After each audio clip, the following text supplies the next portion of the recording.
శ్రద్ధగా వినాలని ప్రభుపేట మీ అందరికీ తెలియజేస్తున్నాము. మనం ఈరోజు నేర్చుకోవడానికి ఉద్దేశించబడిన పాఠ్యాంశం ఏమంటే సువార్త మరియు దాని యొక్క ఫలితములు అనే విషయాన్ని ఆలోచన చేస్తున్నాం.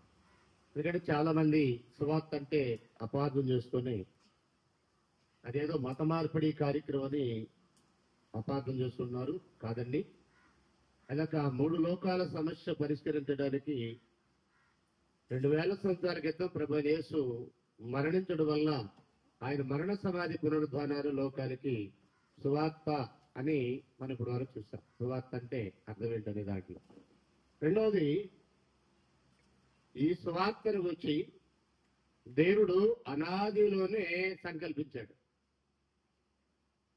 ఇది తలవని తలంపు కాదు, ఎవరు మానవ ఊహంలో పుట్టింది కాదు, మనుషులు తలంచి ప్రకటించిన ప్రకటన. సువార్త ద్వారా విశ్వ మానవాళిని విమోచించాలి, లేక వారిని ఒక సురక్షితమైనటువంటి స్థితికి తీసుకురావాలి అనే ఆలోచన మానవులను సృజించిన దేవుడు సృష్టికి ముందే సంకల్పించాడు. రోమపత్రిక 16వ అధ్యాయము 25వ వచనాన్ని మనం చదివితే, రోమిలకు రాసిన పత్రిక 16వ అధ్యాయము 25వ వచనంలో 16వ అధ్యాయము 25వ వచనం చదువుతున్నాను. 25, 27 కలిసి ఉన్నాయి. సమస్త అన్ని జనులు అంటే కేవలం ఇశ్రాయేలే కాదు, ప్రపంచంలో ఉన్నటువంటి దేశాలన్నీ కలిపి విశ్వాసములకు విధేయులగినట్లు అనాది నుండి, అంటే ఆది లేనప్పుడు, భూమి లేనప్పుడు, ఆకాశం లేనప్పుడు, నరులు లేనప్పుడు, జీవకోటిలు ఏది లేనప్పుడు అనాది నుండి రహస్యముగా ఉంచబడి ఇప్పుడు ప్రత్యక్షపరచబడిన మర్మము నిత్య దేవుని ఆజ్ఞ ప్రకారం ప్రవక్తల లేఖనముల ద్వారా దేవుని వారికి తెలుపబడి ఉన్నది. ఈ మర్మమును అనుసరించి ఉన్న నా సువార్త ప్రకారముగాను, అంటే దేవుడు అనాదిలో దేన్నైతే సంకల్పించాడో ఆ మర్మాన్ని అనుసరించి సువార్తకి వివరణ, సువార్తకి నిర్వచనం చెప్పిన పౌలు గారు నా సువార్త ఆ మర్మాన్ని అనుసరించిందే అని చెప్తున్నాడు. అంటే సువార్తకు సంబంధించినటువంటి మర్మము ఏదైతే ఉందో అది జగత్తు పునాది వేయబడక మునిపే దేవుని యొక్క సంకల్పమైనది. మనం ఏది పడితే అది మాట్లాడకూడదు, ఎవరు చెప్పింది పడితే వాళ్ళు చెప్పింది సువార్త అని అనకూడదు. దానికంటూ ప్రత్యేకమైనటువంటి ఒక ప్రణాళిక దేవునికి ఉంది. ఏం మాట్లాడాలో ఎప్పుడు నిర్ణయించాడు? దేని సువార్త ఎప్పుడు నిర్ణయించాడు? సువార్తని దేవుడు అనాదిలో నిర్ణయించాడు. మరొక విషయం, సువార్త మొట్టమొదటి ఎవరి ద్వారా ప్రకటించాలో కూడా దేవుడు ముందుగా నిర్ణయించినట్టుగా బైబిల్ మాట్లాడుతుంది. అపోస్తలుల కార్యములు 10వ అధ్యాయం. సువార్త అనాదిలో దేవుని నిర్ణయం అయితే సువార్త ప్రకటించేవారు మొదట ఎవరై ఉండాలో అది కూడా దేవుడు ముందుగా ఏర్పాటు చేసినటువంటి నిర్ణయం. 10వ అధ్యాయము 41 వచనాలు 41 వచనాలు 39 చదువుదాం. ఆయన యూదుల దేశమందు యెరూషలేమునందును చేసిన వాటన్నిటికీ మేము సాక్షులము.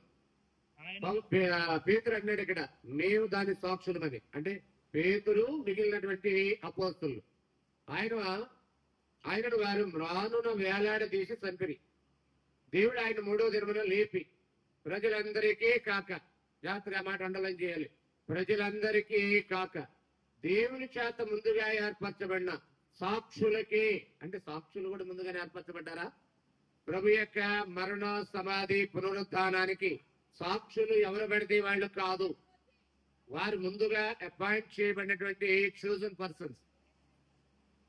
ఎవరు పడితే వాళ్ళు క్రీస్తుకి సాక్షులు కాదు. ఆయన మరణ సమాధి పునరుద్ధానానికి వారు అందరూ సాక్షులు కాదు. మరి ఎవరు వాళ్ళంటే అపోస్తలులు మాత్రమే క్రీస్తు యొక్క మరణ సమాధి పునరుద్ధానాలకి సాక్షులై ఉన్నారు. దేవుడు వారిని ముందుగా ఏర్పరచుకున్నాడు. అందరికీ కాక, ప్రజలందరికీ కాక ముందుగా ఏర్పరచుకున్న మాకే ఆయన ప్రత్యక్షంగా కనపడినట్లు అగపరుచుకొనును అని అన్నాడు. అయితే ఈ 12 మందిలో ఒకడు యేసును అప్పగిచ్చి చనిపోయాడు. ఇప్పుడు అతని స్థానాన్ని భర్తీ చేయాలి. దానికి అర్హతలు ఏంటనేది మాట్లాడుతున్నాడు. ఒకసారి అపోస్తలుల కార్యంలోకి వద్దాం. అపోస్తలుల కార్యములు 1వ అధ్యాయము యోధా చనిపోయాడు. యోధా స్థానం మరొకరికి ఇవ్వబడాలనేది దేవుని యొక్క తీర్మానం. యోధా చనిపోక ముందే కీర్తన గ్రంథంలో ముందుగానే భక్తుల ద్వారా దేవుడు అతను చనిపోతాడు, అతని ఇల్లు పాడైపోద్ది, దానిలో ఎవడు కాపురం ఉండడని 20 వచ్చిన 1వ అధ్యాయం నుంచి చదువుతున్నాం చూడండి. అపోస్తలుల కార్యములు 1వ అధ్యాయం 20 నుండి. అతని ఇల్లు పాడైపోను. ఎవరి ఇల్లు? యోధా. పైనుంచి చదివితే 18లో అంటాడు, ఈ యోధా ద్రోహం వల్ల సంపాదించిన రోకలిచ్చి ఒక పొలము కొనెను. కొంత అతను కాదు, వేరే వాళ్ళు. అతడు తలకిందులుగా పడి నడిమికి బద్దలైనందున అతని పేగులన్నీ బయటికి వచ్చును. ఈ సంగతి యెరూషలేములో కాపురం ఉన్న వారందరికీ తెలియవచ్చును. గనుక వారి భాషలో ఆ పొలమునకు అఖిల్తమ అనబడి ఉన్నది. దానికి రక్తభూమి అని అర్థం. ఇందుకు ప్రమాణముగా అతని ఇల్లు పాడైపోను, అంటే యోధా ఇల్లు పాడైపోను, అతను దానిలో ఎవడు కాపురముండకపోను గాక, అతను ఉద్యోగం వేరొకడికి తీసుకును గాక. అంటే ఏంటి ఆయన ఉద్యోగం? అపోస్తలులకు. యోధా ఎవరు? 12 మంది అపోస్తలుల్లో ఒకడు. మీరు మత్తయి సువార్త 10వ అధ్యాయం మొదటి 10 వచనాలు చదివితే 12 మంది అపోస్తలుల్లో యోధా కూడా కనిపిస్తాడు. అతను యేసును అప్పగించిన నేరానికి పశ్చాత్తాపడి ఆ అమ్మిన వెండి నాణ్యాలు తీసుకెళ్లి దేవాలయంలో పడివేసి పోయి ఉరి పెట్టుకుని చనిపోయాడండి. తర్వాత అతను ఉద్యోగం వేరేవాడికి వెళ్ళాలి. ఈ విషయాన్ని ముందుగానే దేవుడు గ్రంథంలో రాయించాడు. మీరు రాసుకోండి, ఊరికనే రాసుకున్నారంటే 69వ కీర్తన 25వ వచనం, 109వ కీర్తన 8వ వచనం. ఈ 2 వచనాలు చదివితే అతను ఉద్యోగం వేరొకడికి ఇవ్వవలసి ఉన్నది అని చెప్పబడింది. దాన్ని నెరవేర్చడానికి ఇప్పుడు 1వ అధ్యాయం అపోస్తలుల గారు 21 నుంచి చదువుతున్నాను. కాబట్టి యోహాను బాప్తిసం ఇచ్చినది మొదలుకొని ప్రభువైన యేసు మన ఎదురుని పరమునకు చేర్చుకునబడిన దినము వరకు ఆయన మన మధ్య సంచరించబడిన కాలమంతయు మనతో కలిసి ఉన్న వీరిలో ఒకడు, మనతో కూడా ఆయన పునరుద్ధానాన్ని గురించి సాక్షి అయ్యుండుట ఆవశ్యకమని చెప్పాను. ఎవరి జాగ్రత్త వినాలి. వదిలేదు సార్, కొంచెం మీరు మౌనం వదిలేసేయండి. నాకైతే ఫ్యాన్ ఏమి అక్కర్లేదు. అక్కడ చాలా మంది బాబు విసురుకుంటున్నారు. నాకు ఒక్కడికే ఫ్యాన్ పెట్టడం అన్యాయంగా ఉంది. మరి దీన్నైతే నేను అంగీకరించలేకపోతున్నాను. నిర్వాహకులు ఏదో బలవంతం చేశారు. రైట్, డిస్టర్బ్ చేయకండి, దయచేసి ఎవరు డిస్టర్బ్ చేయకండి. ప్రశాంతంగా మీరు అనండి. మీరు కంగారు పడకండి, ఇంకొకరు కంగారు పెట్టకండి. యోధా ఉద్యోగం వేరొకడికి ఇవ్వాలనేది దేవుడు తన భక్తుల ద్వారా ముందుగా ప్రవచించినటువంటి సమాచారం. యోధా ప్రవచనాన్ని వేరొకరికి, ఆ ఉద్యోగాన్ని వేరొకరికి ఇవ్వాలని ప్రవచనం ఉంది. ఇప్పుడు ఆ ప్రవచన ప్రకారం బాప్తిసం ఇచ్చి ఆహ్వానం మొదలుకొని ఎప్పటి వరకు? యేసు పునరుద్ధరణుడు అయ్యే వరకు కళ్ళారా చూసి చెవులారా విన్నవాడై ఉండాలి ఈ 12వ అపోస్తలుడుగా యోధా స్థానంలో భర్తీ చేయడానికి. అలాంటి వాడే యేసు యొక్క పునరుద్ధానానికి సాక్షి అంటాడు. ఆయన మరణ సమాధి పునరుద్ధానం అనే సువార్త ప్రకటించడానికి సాక్షులు ఎవరంటే ముందుగా ఏర్పరచబడిన వారు. ఎవరు వాళ్ళంటే అపోస్తలులు. ఈ మధ్య ఒక తమ్ముడు మనకు దూరం అయ్యాడు. అతని పేరు ప్రవీణ్ పగడాలు. ఆయన ఒక వీడియోలో మాట్లాడుతూ ఇలాగన్నాడు. ఏమన్నాడంటే, స్త్రీలు సువార్త సంఘంలో చెప్పకూడదా చెప్పొచ్చు అనే ప్రశ్న అయితే అసలు ఆ 12 మంది అపోస్తలులకి మొదటి సువార్త చెప్పింది స్త్రీలు అంటాడు. అంటే ఆయన లేచాడని 12 మంది అపోస్తలుగా స్త్రీలు చెప్పింది కదా, కాబట్టి ఆవిడే సువార్త చెప్పింది అంటాడు. వాస్తవం ఏంటంటే ఆవిడ సువార్త చెప్పడానికి అధికారి. ఆవిడకి ఏ అధికారం దేవుడు ఇవ్వల. సువార్త మొదట ప్రకటించడానికి అధికారపూర్వకంగా పొందిన అధికారులు ఎవరంటే అపోస్తలులు. వాళ్ళు అక్కడ చనిపోయినప్పుడు ఏం జరిగిందంటే ఆ వ్యక్తి యొక్క స్థానం భర్తీ చేయడానికి మరొక వ్యక్తిని అక్కడ అపాయింట్ చేశారు. అతని పేరు మత్తీయ. ఈ మత్తీయకున్న క్వాలిటీస్ ఏంటంటే యోహాను బాప్తిసం ఇచ్చినది మొదలుకొని యేసు ఆరోహణం అయ్యే వరకు కళ్ళారా సంగతులు చూసి విన్నవాడై ఉండాలి. అట్టివాడే ప్రభు యొక్క పునరుద్ధానానికి సాక్షి అయి ఉంటాడు అన్నాడు. ఆయన పునరుద్ధానానికి సాక్షులు 12 మంది అపోస్తలులు, అపోస్తుడైనటువంటి పౌలు. ఎందుకంటే ఆయనకు కూడా అపోస్తలుల గారు 9వ అధ్యాయంలో ఒకసారి మా పునరుద్ధానం అయిన తర్వాత ప్రత్యక్షమయ్యాడు. వీరు కాకుండా ఆయన పునరుద్ధానానికి ప్రత్యక్ష సాక్షులు ఇంకెవరు కాదు. ఆ సమాధి వద్ద చూసిన స్త్రీలు కూడా ప్రత్యక్ష సాక్షులు కారండి. కేవలం అపోస్తలులు మాత్రమే ప్రభు యొక్క పునరుద్ధానానికి ప్రత్యక్ష సాక్షులు. వారు చెప్పింది మాత్రమే సువార్త. అపోస్తులు చెప్పింది మాత్రమే సువార్త. అపోస్తులు చెప్పింది కాకుండా మరొకటి వేరేది చెప్పినా అది సువార్త కాదు, భిన్నమైన సువార్త అన్నాడు. గల్తీలకు రాసిన పత్రిక 1వ అధ్యాయం.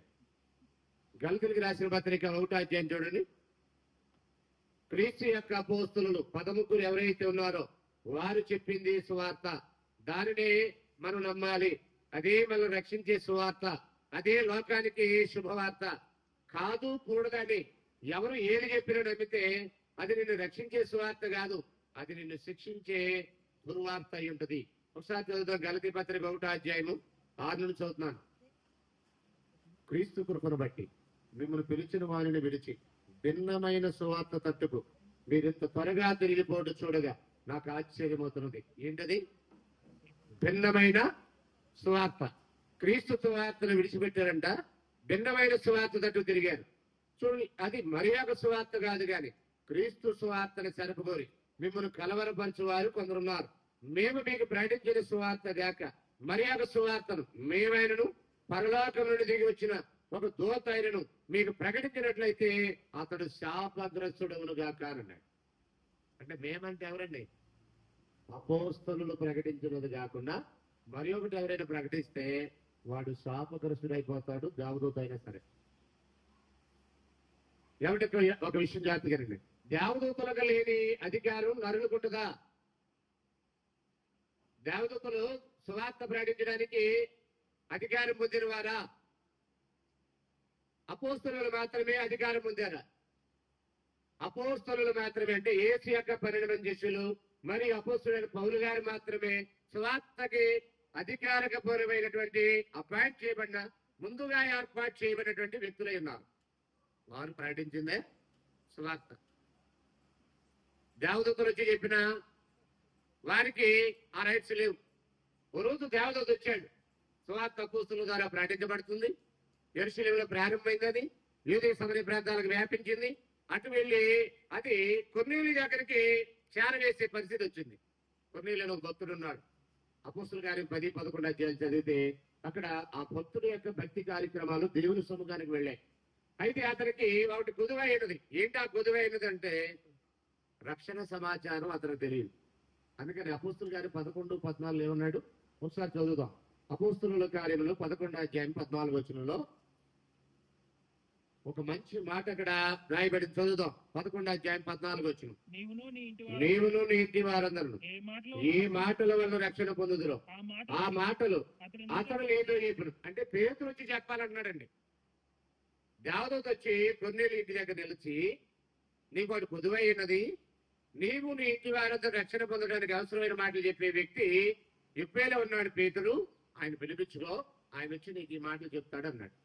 ఒక ప్రశ్న మీకు, ఇప్పేలో ఉన్న పేతురు వచ్చి చెప్పాలా రక్షణ సమాచారం, లేక పరలోకం నుండి దిగి వచ్చిన దూత అయినా చెప్పొచ్చా? ఆయనని పిలిపించాలి, పరలోకం తెచ్చాడు కదా దేవదూత, ఈయనే చెప్పొచ్చు కదా రక్షణ సమాచారం. నీవు నీ ఇంటి వారందరూ ఏ మాటల వల్ల రక్షణ పొందుదురో ఆ మాటలు అతడు అంటే ఎవరు? పేతురు వచ్చి చెప్తాడు అన్నాడు. అంటే పేతురే రావాలా, దేవదూత చెప్పకూడదా? ఒకరు చెప్తే ఏమైపోతాడు? శాపగ్రస్తుడు అయిపోతాడు. దేవదూతలకే లేని ఎవరు పడితే వాళ్ళు చెప్పే సువార్త ఎలాగా ఉంది? దేవదూతలకి లేని అధికారం ఈనాడు ఎవరికే లేదండి. అపోస్తలులు ఏదైతే ప్రకటించారు అదే అధికారపూర్వకమైంది, దాన్నే పాటించాలన్నారు. దశలోనికి రాసిన 2వ పత్రిక 2వ అధ్యాయము 14, 15 వచనాలు. 15 వచ్చిన చదువుతాం డైరెక్ట్ చూడండి. కాబట్టి సహోదరులారా నిలకడగా ఉండి వీటిలో సువార్త మీకు అందించిన సువార్త ఏదైతుందో, అపోస్తలుల యొక్క బాధ ఏదైతుందో, క్రొత్త నిబంధన ఉపదేశం ఏదైతుందో, నూతన నిబంధన చట్టము ఏదైతుందో దాని యందు నిలకడగా ఉండి. మరొకసారి 14, 15 వచ్చును. కాబట్టి సహోదరులారా నిలకడగా ఉండి, మీకు అది అర్థం కావాలంటే 14 కూడా చదువుదాం.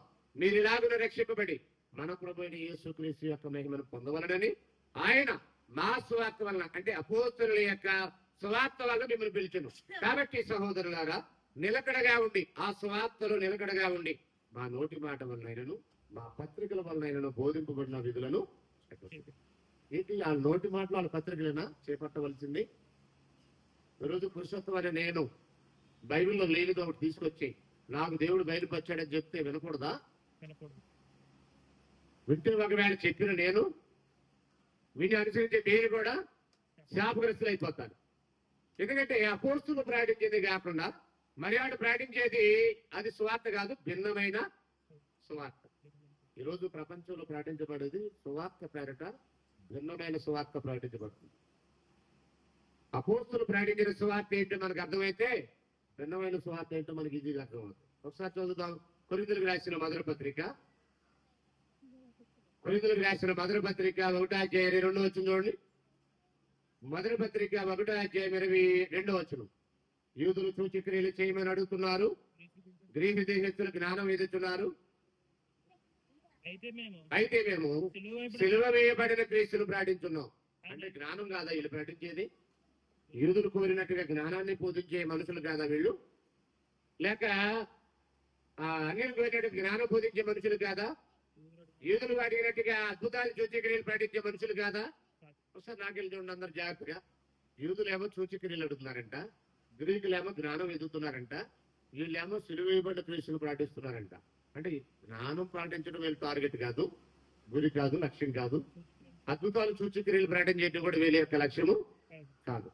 కానీ ఈరోజు జరిగేది ఏంటండి? ఏ సువార్త కూడికైనా స్వస్థత అనే మాట లేకపోకుండా కూడికలు లేవు. నేను ఒకరోజు ఇలాగే వైజాగ్ వెళ్తున్నప్పుడు తాడేపల్లిగూడ దగ్గరికి రాగానే స్టేషన్లో కొబ్బరి నూనె వాసన బాగా వస్తుంది. ఏంటండి అని తీసుకుని అడిగాను. ఏమంటే కొబ్బరి నూనె ట్యాంకీలు ఏమన్నా తాడేపల్లిగూడలో ఈ కోనసీమ కొబ్బరి నూనె ఏమన్నా కొబ్బరికాయలతో నూనె ఎక్కించారా, ఆ లోడ్ ఏమైనా అని అడిగా నేను. అంటే అప్పుడు అన్నాడు ఆయన, అదేం లేదయ్యా అనండి. మరి ఏంటంత కొబ్బరి నూనె వాసన వస్తుందంటే పక్కన ముదునూరు పాడని ఒక స్వస్థత చాలా ఉంది, అక్కడికి వెళ్ళి వచ్చిన భక్తులు బాగా ఎక్కుతారు, అది శుక్రవారం ఎప్పుడో తెలియదు నాకు, అందువల్లే ఆ కొబ్బరి నూనె వాసన ఇదంతానని చెప్పాడు. మీరు అడిగితే చర్చికి వెళ్ళి వస్తాను అని అంటారు, బైబిల్ మిషన్ భక్తులను అడిగితే స్వస్థశాలకు వెళ్ళి వస్తాను అంటారు. చాలా ధైర్యం చెప్తారు వాళ్ళు, ఉన్న నిజాన్ని ఉన్నట్టుగా. చర్చికి వెళ్ళి వస్తాం అన్నవాళ్ళు, స్వస్థశాలకు వెళ్ళి వస్తాం అని అంటారు వాళ్ళు. అంటే ఈ రోజు ప్రకటించబడేది ఏంటంటే యూదులేమో సూచక్రియలు అడుగుతున్నారు, గ్రీకులేమో జ్ఞానం ఎదుగుతున్నారు, అపోస్తులేమో సిలువ వేయబడిన క్రీస్తుని ప్రకటిస్తున్నారు. ఎందుకంటే అదే సువార్త, అద్భుతాల సువార్త కాదండి, జ్ఞానం సువార్త కాదండి. సిలువ వేయబడిన క్రీస్తుని గురించి ప్రకటిస్తే అదే సువార్త.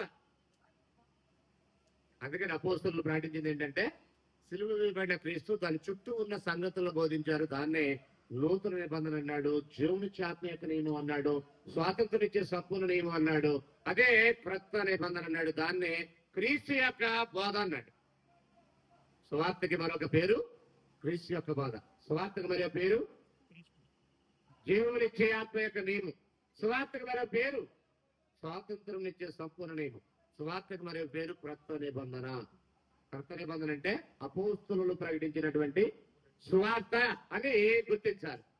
దీన్ని దేవుడు సృష్టికి ముందు సంకల్పించాడు, దాన్ని ప్రకటించి అపోస్తులను కూడా ముందుగానే నిర్ణయించాడు. వాళ్ళు ఏం ప్రకటించాలో అది కూడా దేవుడు ముందుగానే నిర్ణయించాడు. వాళ్ళు సొంతంగా మాట్లాడకూడదంటండి. ఒకసారి మనం చదువుదాం. కొరింథీయులకు రాసిన 2వ పత్రిక. అపోస్తులు సొంతంగా ఏమీ మాట్లాడటానికి వీల్లేదు. పరిశుద్ధాత్ముల వారికి ఏది బయలుపరిస్తే అదే మాట్లాడాలంట, దానికి భిన్నంగా ఏది మాట్లాడకూడదు. కొరింథీయులకు రాసిన 2వ పత్రిక 12వ అధ్యాయము 18వ వచనం. కొరింథీయులకు రాసిన 2వ పత్రిక 12వ అధ్యాయము 18వ వచనం. మీ యొద్దకు వెళ్ళిన తీతును హెచ్చరించి అతనితో కూడా ఒక సహోదరుని పంపితిని. తీతు మిమ్మల్ని మోసపుచ్చి ఏమైనా అర్జించుకునినా మేము ఒక ఆత్మ వలననే ఒక అడుగుజాడలో యందే నడుచుకొనలేదా? అంటే అపోస్తులు ఒక్క ఆత్మ వలనే ఒక్క అడుగుజాడలోనే నడుచుకున్నారు. అపోస్తులు ఆత్మ యొక్క బయలుపరిచిన దాన్ని మాట్లాడారు.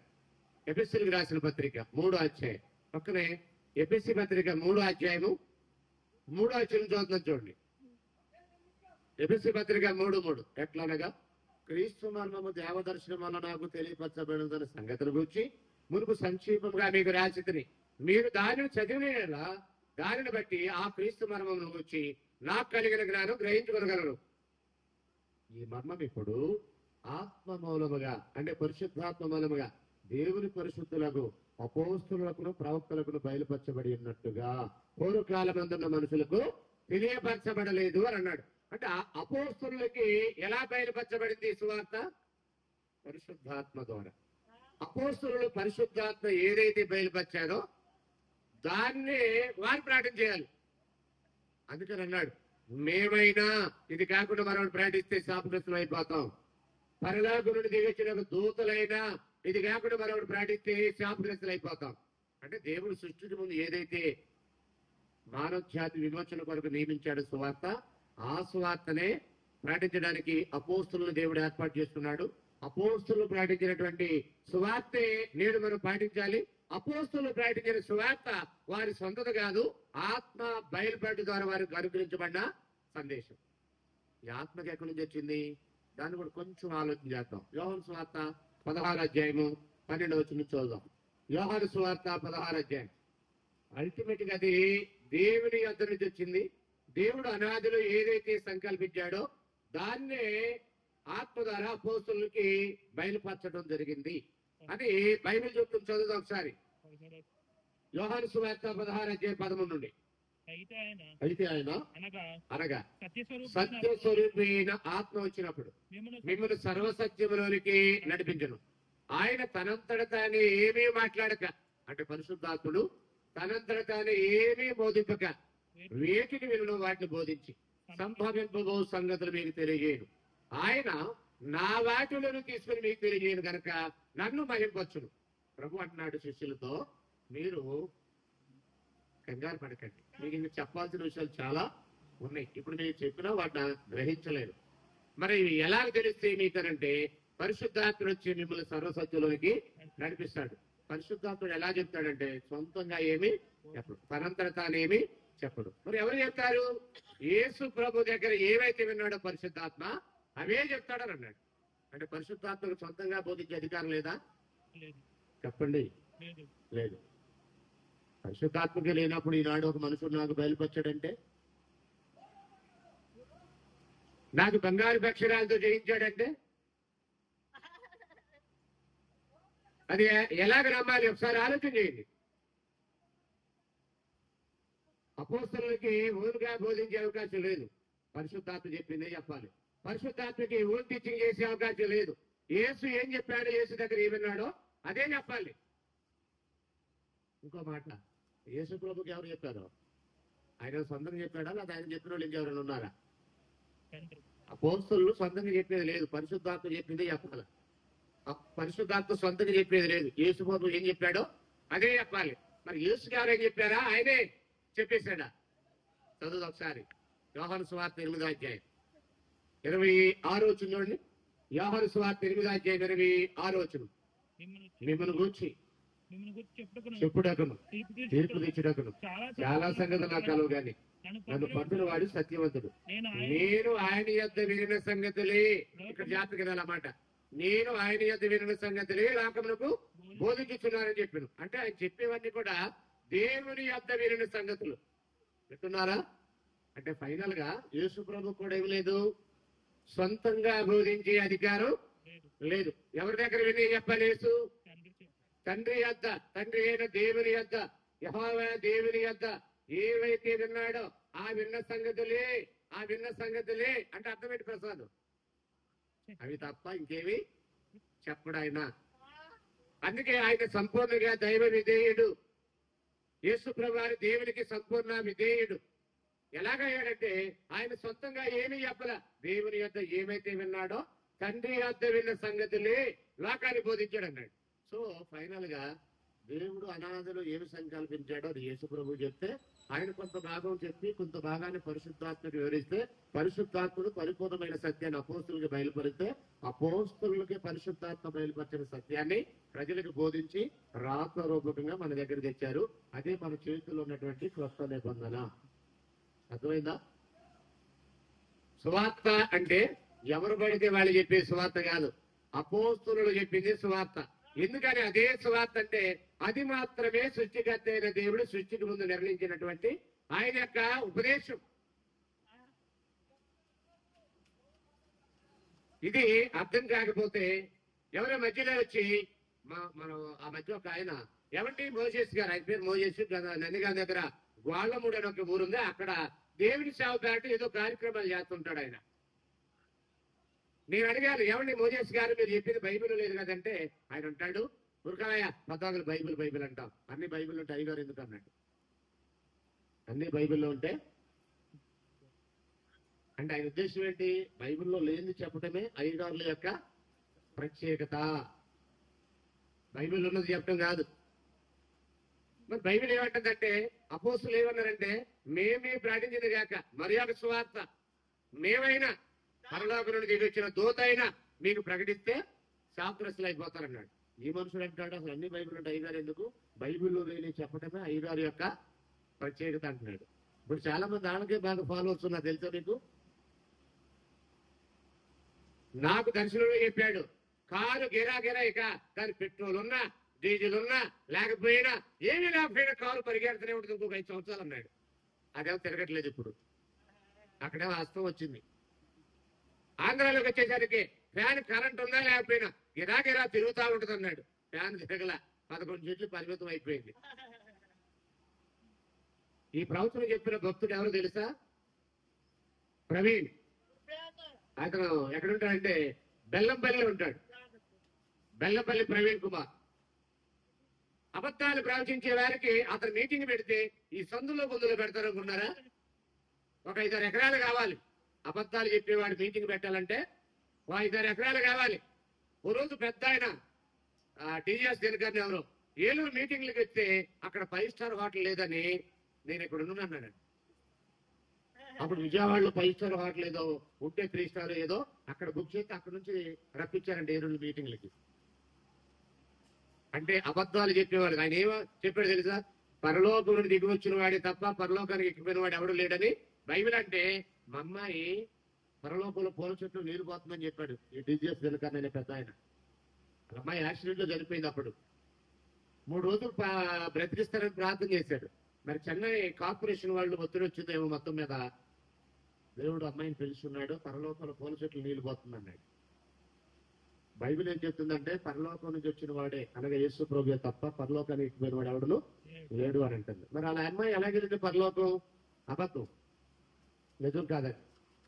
అలాంటి అబద్ధాలు చెప్పేవారికి 5 స్టార్ హోటళ్ళు, అలాంటి అబద్ధాలు చెప్పేవారికి పెద్ద పెద్ద గ్రౌండ్లు, పెద్ద పెద్ద కటౌట్లు, లక్షలాది రూపాయల అడ్వర్టైజ్మెంట్ కి ఖర్చులు. సత్యం గడప దాటే లోపు అబద్ధం లోకమంతా చుట్టేస్తుందని ఆ మధ్య ఒకరు అన్నారు. నిజమే కదా? అబద్ధానికి ఆర్భాటం ఎక్కువ, ప్రచారం ఎక్కువ. నిజం చెప్పాలంటే భయపడుతున్నారు కొంతమంది. ఇప్పుడు కూడా అసలు ఈ సభలో ఇది చెప్పడం అవసరమా అనుకున్న వాళ్ళు కూడా ఉంటారు ఇక్కడ. ఈ సభ ఇక్కడ కూర్చున్నారు, బయట వాళ్ళు దేవుడు ఎరుగు. అసలు ఇక్కడ కూర్చున్న వాళ్ళు కూడా అసలు ఈ అవసరమా ఇక్కడ వాళ్ళ గురించి వీళ్ళ గురించి చెప్పడం అని అంటారు. అంటే నిజాలైతే భయపడతారు చెప్పడానికి, చెప్పేవాళ్ళు కూడా చెప్పొద్దన్నారు. కానీ అబద్ధాలైతే భయంకరమైనటువంటి ప్రచారంతో వాటిని లోకంలోకి తీసుకెళ్తున్నారు. కాబట్టి ఒకసారి ఆలోచించేయండి, మీరు నమ్మింది సువార్తేనా, అపోస్తుల యొక్క బాధైనా, క్రొత్త నిబంధన ఉపదేశమేనా, సిలువేయబడ్డ క్రీస్తేనా, లేక అద్భుతాలు చేసే యేసా? ఈరోజు ఏం జరుగుతుందంటే లోకం అంతటా అద్భుతాలు ప్రకటన జరుగుతుంది. యేసు దగ్గర రండి, రోగాలు తగ్గితే. యేసు దగ్గరికైనా లేకపోతే ఎక్కడికి వెళ్ళినా దొరుకుతూనే ఉన్నారా? దర్గాలకు వెళ్తే తగ్గట్లేదా? అడగండి, మీరు కావాలంటే బైకులు ఇచ్చాలని. అలా దర్గాకి వెళ్ళి నాకు జరుగుతుందని. హైదరాబాద్ సోదరులకి వారి గుడికి వెళ్తే జరగట్లేదా? వాళ్ళు కూడా బైకులతో చెప్తున్నారండి, వాళ్ళని గుడికి వెళ్తే నాకు ఈ మేలు జరిగిందని. వాళ్ళకి ఏమీ జరగకుండానే ఆ కార్యక్రమాలు విపరీతంగా చేస్తున్నారా? వాళ్ళ పొలాలు పండట్లేదా? వాళ్ళ పిల్లలు పాస్ అవ్వట్లేదా? వాళ్ళ ఐఏఎస్లు ఐపీఎస్లు అవ్వట్లేదా? చెప్పండి. వీళ్ళ ప్రాంతాలకేనా మంచి మంచి ఇల్లు కట్టుకునేది? వాడు మంచి మంచి ఇల్లు కడతలేదా? వాళ్ళ పిల్లలు బాగా చదవట్లేదా? అన్నిల పిల్లలు ఏంటండి చెత్త బిజినెస్? ప్రజలకి అసలే వీళ్ళు దురాశపరులు. ప్రార్థనకు వస్తే ఊరికి మీకు అన్ని దొరుకుతాయి అంటే పొలోపొలమని ఎగేసుకొని వచ్చేస్తారు. అందుకనే శుక్రవారం ట్రైన్ అంతా కొబ్బరి నూనె వాసనే. ఇందుకు ఏం జరుగుతుందంటే లారీ మట్టి అక్కడ దొరికితే ఆ మట్టి తింటాకు వస్తారండి. ఆ మట్టి తీసుకొని పొట్లాలు కట్టుకుని వెళ్తారు. అదేదో దాంట్లో మట్టిలో ఏదో మహిమ ఉందని. ఆ మట్టి తింటే పిల్లలు పడతారంట, మట్టి తింటే రోగాలు తగ్గుతాయంట, ఆ మట్టి తింటే ఆయన ఆరోగ్యాలతో పిల్ల పాపలతో సుఖ సంతోషాలతో వర్ధిల్లుతారని అబద్ధాలు చెప్తారు. అక్కడ అబద్ధాలు నమ్మి ఆ మట్టి తీసుకుని వెళ్తారు. లోకంలో నేడు జరిగేటటువంటి తంతి దాన్ని నిజానికి అపోస్తులు ప్రకటించినది కాదు. యూదులు సూచక్రియలు చేయమని అడిగితే గ్రీకులు జ్ఞానం ఎదుగుతుంటే మేమైతే సిలువ వేయబడిన క్రీస్తుని ప్రకటించుతున్నాము. ఎందుకంటే అది మనుషులు రక్షించే దేవుని శక్తి. పైన కొరింథీ మొదటి పత్రిక 1:21 చూడండి. కొరింథీయులకు రాసిన మొదటి పత్రిక 1:21 వచ్చింది చదువుతాం. కొరింథీయులకు రాసిన మొదటి పత్రిక 1:21 వచ్చును. దేవుని జ్ఞానానుసారముగా లోకము తన జ్ఞానము చేత దేవుని ఎరగకుండినందున స్వార్థ ప్రకటన వెర్రితనము చేత నమ్మువారిని రక్షించుట దేవుని దయాపూర్వక సంకల్పం. స్వార్థ ప్రకటన అనేది వెర్రితనమా? ఏమంటున్నాడు పౌలు ఇక్కడ? స్వార్థ ప్రకటన వెర్రితనము చేత. 18 వచ్చును కూడా చూడండి ఒకసారి. అక్కడే 1:18 వచ్చును. సిలువను గూర్చిన వార్త నశించుతున్న వారికి వెర్రితనము, రక్షింపబడుతున్న మనకి దేవుని శక్తి అన్నాడు. అంటే సిలువను గూర్చిన వార్త కొందరికి ఎలా ఉంది? వెర్రితనముగా ఉంది, హేళనగా ఉంది, ఎద్దేవా చేస్తున్నారు, అవమానంగా మాట్లాడుతున్నారు. ప్రారంభంలో కూడా ఒక అతనికి అది వెర్రితనంగా కనపడింది. ఒకసారి మత్తయి సువార్త 6 అధ్యాయాలకు రండి. ఆయన సిలువ మీద ఉండగా ఒకటి ఇలాగ అంటున్నాడు. మత్తయి సువార్త 26 అధ్యాయంలో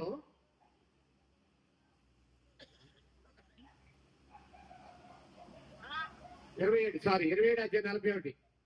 మత్తయి సువార్త 27 అధ్యాయం 40 చదువుతున్నాను. దేవాలయమును పడగొట్టి 3 దినములలో కట్టువాడా. ఏళ్లతో మాట్లాడుతున్నారు.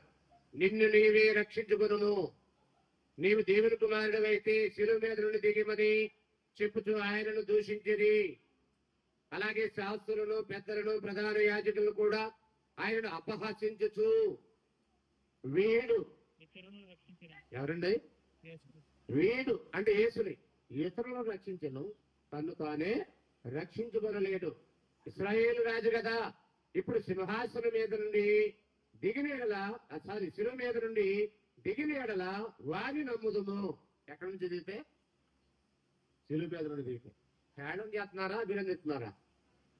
అపహాస్యం చేస్తున్నారా, సంతోషిస్తున్నారా? అపహాస్యం చేస్తున్నారు. వీడు దేవుని కుమారుడు అంట, మనం నమ్మాలంట. వీడు రక్షకుడు అంట, మనం నమ్మాలంట. వీడు రక్షించుకోలేడు కానీ వీడు మనల్ని రక్షిస్తాడా అని హేళన, అపహాస్యం చేసే మనుషులు ఇవాళ ఉన్నారు, ఆ రోజు కూడా ఉన్నారు. ఏ సినిమా ఆ రోజు కూడా ఉన్నారు. ఈ మధ్య ఒక ఆయన బాగా ఫేమస్ అయ్యాడు. 3 మేకులు పీక్కోలేని వాడు మనకు రక్షకుడా అని హేళన చేస్తూ మాట్లాడుతున్నాడు. యేసు ప్రభువుకి వచ్చి ఆయన మరణానికి వచ్చి ప్రపంచానికి ఆయన శుభవార్తగా మారాడని మనం ఇప్పుడు చూసామే. కానీ కొందరికి ఎలా ఉందంటే అది వెర్రితనముగా ఉంది. ఈ సంగతి దేవునికి ముందే తెలుసు. కొందరికి అది వెర్రితనముగా ఉంటుందని. ఆయన స్వార్థ ప్రకటన వెర్రితనము చేతనే నమ్మువారిని రక్షించిన దేవుని దయాపూర్వక సంకల్పం అన్నాడు. స్వార్థ ప్రకటన వెర్రితనము చేత ఎవరైతే దాన్ని నమ్ముతారో ఆ స్వార్థ ప్రకటన వారిని రక్షించడానికి అది దేవుని శక్తి అని అన్నాడు. ఎందుకంటే యేసు యొక్క మరణాన్ని దేవుడు జగత్తు పునాది వేయబడకమని నిర్ణయించాడు. పేతురు రాసిన మొదటి పత్రిక 1:18 చూడండి. ఏ స్వార్థనైతే దేవుడు ముందుగా నిర్ణయించాడో ఆ స్వార్థగా మారినటువంటి యేసు యొక్క మరణాన్ని జగత్తు పునాది వేయబడకమని నిర్ణయించాడు. ఒకసారి చదువుదాం. పేతురు రాసిన మొదటి పత్రిక 1:18-21 వరకు. పితృపారంపర్యమైన మీ వ్యర్థ ప్రవర్తన విడిచిపెట్టినట్లుగా వెండి బంగారు వంటి క్షయవస్తువుల చేత మీరు విమోచింపబడలేదు గాని అమూల్యమైన రక్తం చేతనగా నిర్దోషమును నిష్కళంకమునకు గొర్రె పిల్ల వంటి క్రీస్తు రక్తము చేత విమోచింపబడతాడు మీరు ఎరుగుదురు కదా. ఆయన జగత్తు పునాది వేయబడకమును నియమింపబడను. ఎప్పుడు నియమించబడ్డాడు యేసు? దేనికి నియమించబడ్డాడు? కల్వరిలో తన ప్రశస్తమైన రక్తాన్ని చిందించడానికి, ఆ చిందించిన రక్తము ద్వారా విమోచన క్రయదానం చెల్లించడానికి. అలా ఆయన రక్తము ద్వారానే విశ్వమానవాళిని పరిపూర్ణమైనటువంటి విమోచన క్రయను చెల్లించబడాలని ఆయన శిలువలో చనిపోతే దిగురమ్మంటున్నారు. ఆయన దిగి రాలేదా? రాగలడు. ఎందుకు ఆయన రాలేదంటే 3 లోకాల యొక్క పరీక్షని, 3 లోకాల యొక్క సమస్యని పరిష్కరించడానికి 3 మేకులు భరించాడు. 3 మేకులు పీక్కోలేక కాదు, 3 మేకులు పీక్కోలేని వాడు మన రక్షకుడా అని హేళన చేస్తున్నారే. 3 మేకులు ఎందుకు పీకలేదంటే 3 లోకాల్లో నరజాతి యొక్క సమస్య పరిష్కరించి 3 లోకాలపై సర్వాధికారాన్ని తన వశం చేసుకోవాలంటే ఆయన 3 మేకులు భరించాలి. అందుకే ఆయన ముల్లోకాలను జయించడానికి 3 మేకులు భరించాడు. ఆయన యొక్క శిలువ మరణాన్ని అనుసరించి అపోస్తులు చేసినటువంటి ఈ వార్త లోకానికి ఫైనల్ దేవుని సందేశం, ఆఖరి దేవుని సందేశం ఏంటంటే అపోస్తుల యొక్క బోధే. ఇక వాళ్ళ తర్వాత ఇంకెవ్వరూ నాకు బయలుపరచాడని చెప్పడానికి వెళ్ళే అవకాశం లేదు. ఒకవేళ ఎవరు చెప్పినా వారు నిజం చెప్పట్లా, అబద్ధాలు చెప్తున్నారని నమ్మాలి. మీకు అర్థమవుతుంది అనుకుంటున్నా నేను. అపోస్తులు ప్రకటించిన సువార్త, అపోస్తుల యొక్క బోధ ఏదైతే ఉందో అదే ఈ లోకానికి దేవుడు అనుగ్రహించినటువంటి ఆఖరి సందేశం.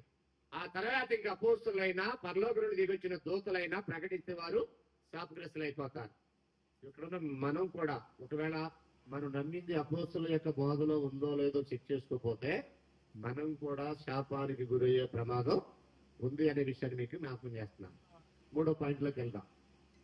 3వ విషయం ఏంటంటే, ఇప్పుడు అపోస్తుల యొక్క బోధ లేక సువార్త ద్వారా లోకానికి జరిగినటువంటి మేలులు లేకపోతే దాని యొక్క ఫలితాలు ఎలా ఉన్నాయి అనే విషయాన్ని మనం ఆలోచన చేసినట్లయితే, ప్రపంచంలో చీకటిలో మగ్గుతున్న, అంధకారంలో మగ్గుతున్న, దురాత్మ సమూహంలో ఉన్న లేక అపవాది యొక్క బంధకానాల్లో ఉన్న మనుషులను దేవుడు ఎలా పిలుస్తున్నాడంటే సువార్త ద్వారానే పిలుస్తున్నాడు. ఇప్పుడు చూద్దాం.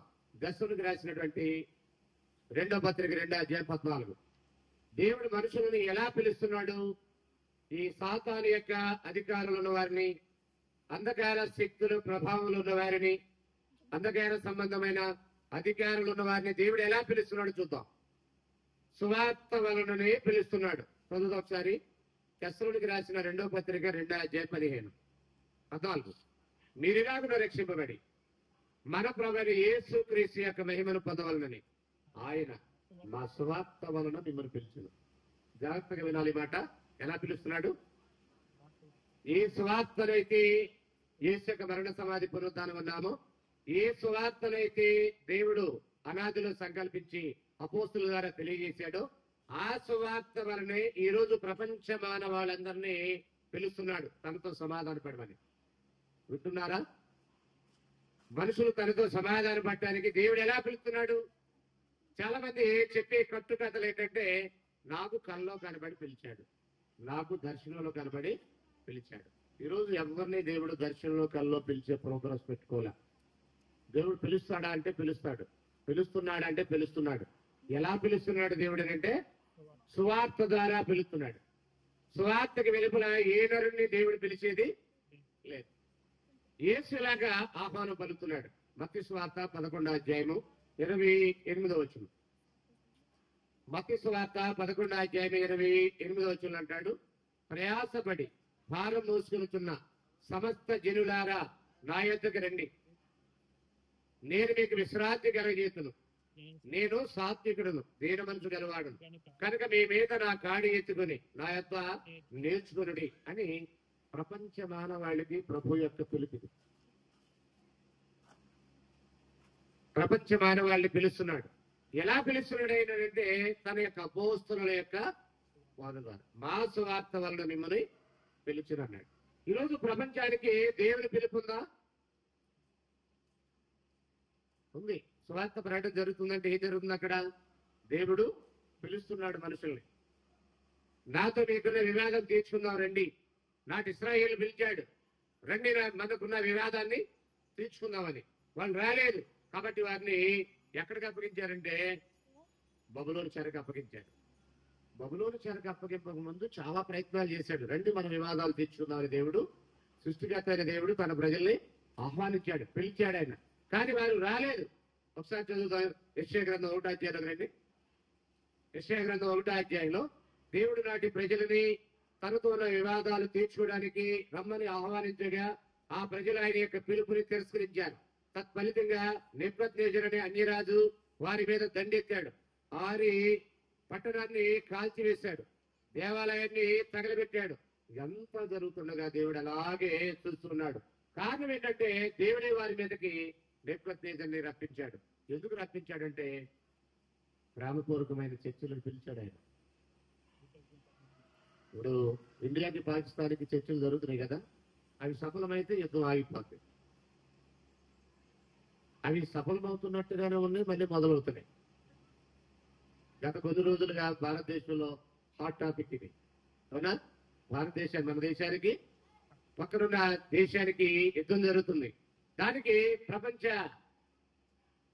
మేధావులు, ప్రపంచంలో ఉన్నటువంటి అధ్యక్షులు, అమెరికా అధ్యక్షుడు లాంటి వ్యక్తులు కూడా సంధి చేయడానికి చర్చలు చేస్తున్నారు. ఒకరోజు ఇస్రాయేల్కి దేవునికి మధ్య ఉన్న సమస్యకి పరిష్కారంగా సంధి చేయడానికి దేవుడే వారిని పిలుస్తున్నాడు. చదువుదాం ఒకసారి 2వ అధ్యాయము 1వ అధ్యాయం 18 వచ్చును. యెషయా గ్రంథం 1వ అధ్యాయం 18 వచ్చును.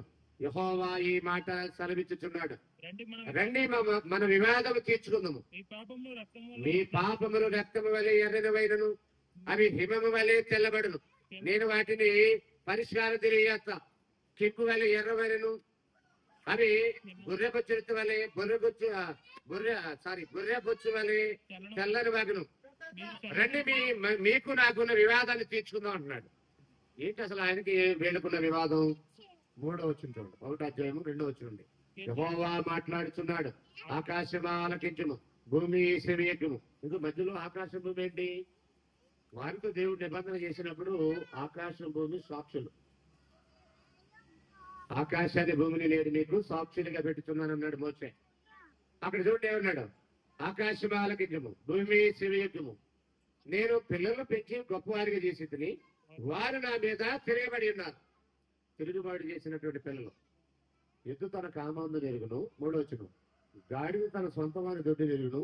ఇశ్రాయేలుకు తెలియలేదు, నా జనులు యోషిపురు. పాపిష్టి జనమా, దోషమర్శమైన ప్రజలారా, దుష్ట సంతానమా, చెరుపు చేతులారా, మీకు శ్రమ అని అన్నాడు. అంటే ఎన్ని ఘోరమైనటువంటి అధికారుల నుంచి రెండింటి వరకు ప్రతి వాడు కూడా కురుపులతో మత్తబడను అనే మాటని మాట్లాడుతున్నాడు అక్కడ.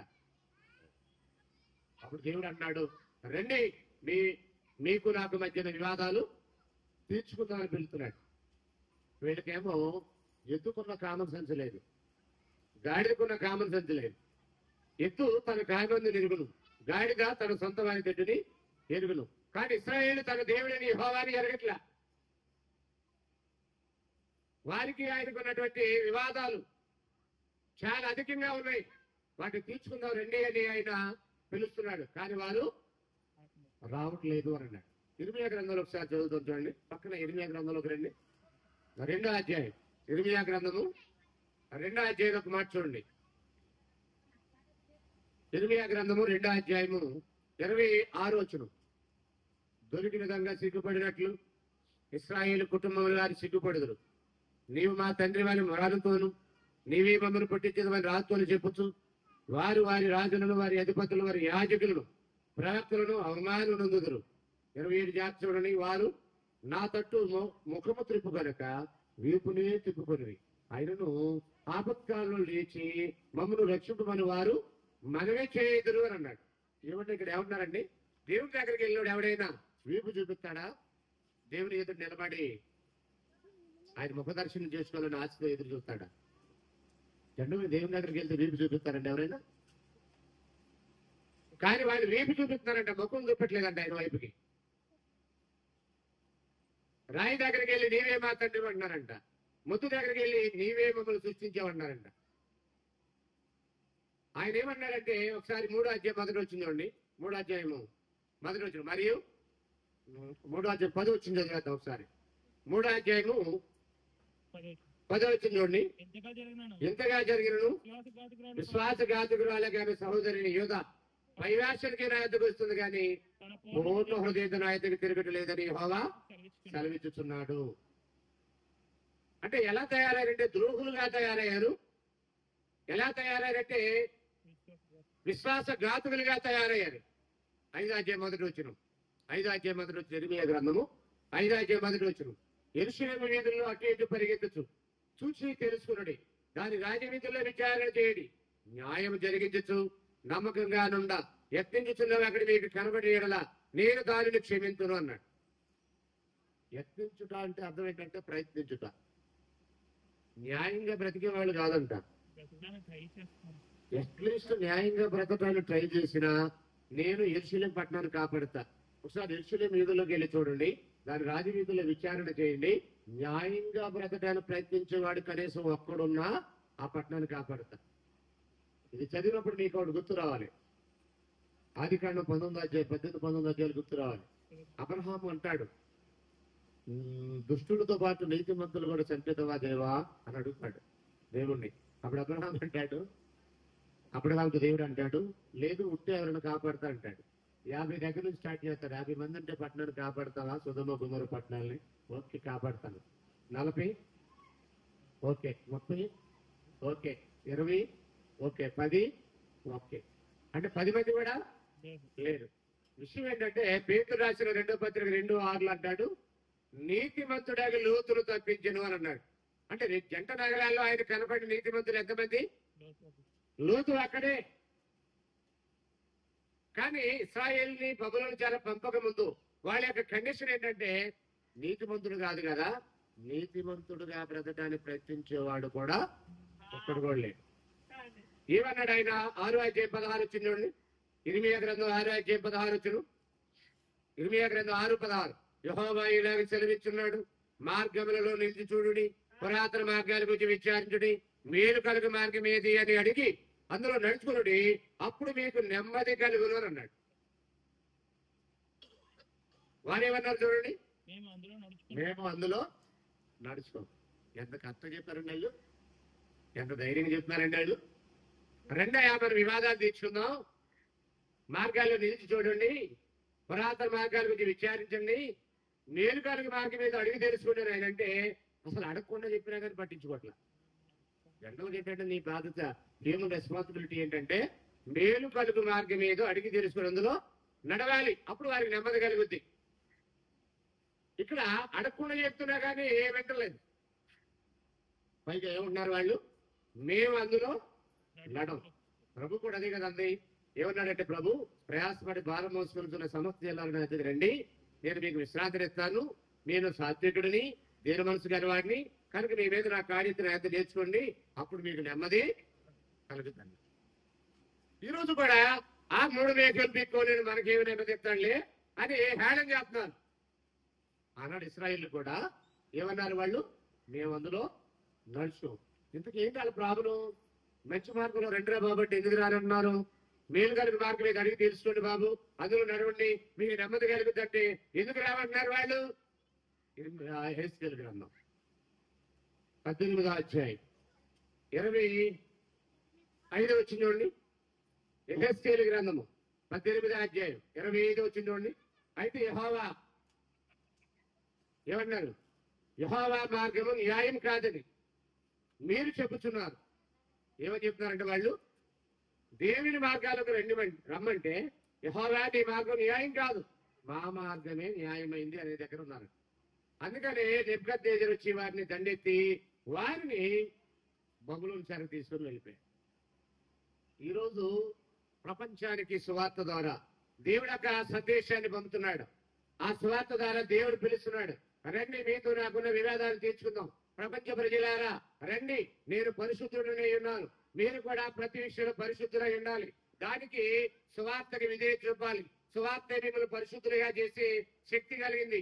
సువార్త అనగా యేసు యొక్క మరణ సమాధి పునరుద్ధానం, ఆయన చిందించిన రక్తము ద్వారానే నీవు పాపం నుండి శుద్ధుడు కాగలవు. కాబట్టి అది పరిపూర్ణమైన శుద్ధిని కలిగించే రక్తం, ప్రభు యొక్క రక్తం. కాబట్టి ఆ సువార్తకు విధేయత చూపితే మీ పాపము నుండి మీరు విడుదల పొందుతారు, పరిశుద్ధుడైన నాతో మీరు రాజీ పడతారు. లేదంటే నీకు నాకు మధ్య సమాధాన స్థితి ఏర్పడుద్ది, సత్సంబంధాలు ఏర్పడతాయి, స్నేహ బాంధవ్యం ఏర్పడుద్ది. కాబట్టి ఆనాడు ఇశ్రాయేలు ప్రజలు ఎలా పిలిచాడు దేవుడు, ఈనాడు కూడా సువార్త ద్వారా ప్రపంచాన్ని పిలుస్తున్నాడు. రండి మన వివాదాలు తీర్చుకున్నాను. యేసు ద్వారా ఆయన అపోస్తలుల ద్వారా ఏ సువార్త అయితే ప్రకటించబడిందో ఆ సువార్త విశ్వ మానవాళిని పిలుస్తున్నది. మీరు నమ్మకండి, ఎవరైనా నా కల్లో చెప్పాడు, దర్శనంలో చెప్పాడంటే.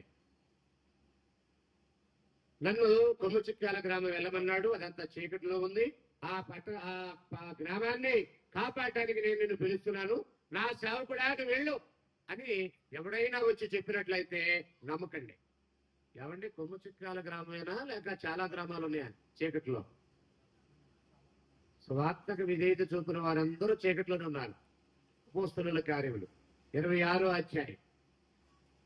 కేవలం కొమ్ముచిక్కాల గ్రామమే వెళ్ళమన్నాడంటే ఆ ఊర్లో ఎవరు చుట్టాలు ఉన్నారు, చేరదీసే వాళ్ళు, ఆదరించే వాళ్ళు ఎవరు చుట్టాలు ఉన్నారు. అది ఎప్పుడు చుట్టాలు ఉన్నారు, వాళ్ళు ఇస్తారు, చేరదిస్తారని వచ్చామని చెప్పడం లేదు, చెప్పడం అబద్ధాలు చెప్తారు. ఈ ఊరు బొమ్మన్నాడు దేవుడు అని. అదేనంటే ఎక్కడున్న దానికి ఆధారం అంటే బైబిల్ లేదు. నాకు రాత్రి కల్లో చెప్పాడు, మిట్ట మధ్యాహ్నం దర్శనంలో చెప్పాడు. ఈ రోజు దేవుడు ఎవరిని ఎలా పిలిచేది లేదండి. దేవుడు మనుషుల్ని సువార్త ద్వారానే పిలుస్తున్నాడు. సువార్తకు వెలుపల ఏ మనుషుని కూడా దేవుడు పిలిచేది లేదు.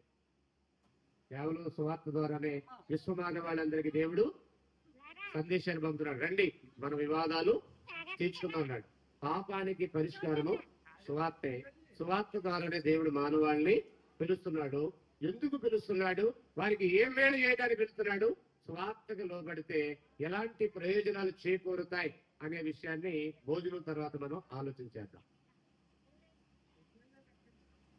భోజనం చేసిన తర్వాత మనము ఈ సువార్త ప్రకటన ద్వారా విశ్వమానవాళికి జరిగే మేలేంటి, ఇది ఒక మత మార్పిడికి జరిగే ఏర్పాట్లు కాదు, ఇవి మానవ జాతికి మేలు చేసేటటువంటి గొప్ప కార్యం ఇది. అది ఎలాగో ఏంటో భోజనం తర్వాత మరిన్ని విషయాలు నేర్చుకుందాం. నాకు తెలిసి భోజనం తర్వాత చాలా మంది కుర్చీలు ఖాళీ అవుతాయి అనుకున్నా.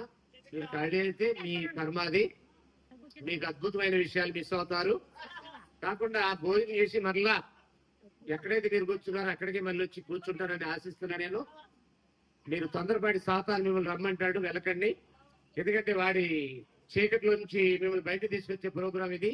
మరి వాడు కూడా వాడి పని వాడు చేస్తాడు కదా. మీరు చీకట్లోనే ఉండాలంటే మీరు ఇప్పుడు భోజనం చేసాక వెళ్ళిపోవాలి. మరి భోజనం చేసిన తర్వాత మిమ్మల్ని చీకటి నుంచి బయట తీసుకొచ్చే ప్రోగ్రామ్స్ ఒకటి ఉందంటున్నాడు. కాబట్టి నా బలగం అంతా తగ్గిపోద్ది, నా బలం తగ్గిపోద్ది కనుక మీరు ఇంటికి వెళ్ళిపోండి అని చెప్తాడు వాడు. తొందరపాటు వాడు చెప్పిన మాట విని భోజనం తర్వాత ఇంటికి పరిగెత్తి తీయకండి. 4 వరకు మరలా ఈ ప్రోగ్రాం జరుగుద్ది. అందరికీ మరలా ఇదే ఆహ్వానం తెలియదు ముగిస్తున్నాను. మీ అందరికి కూడా వందనములు.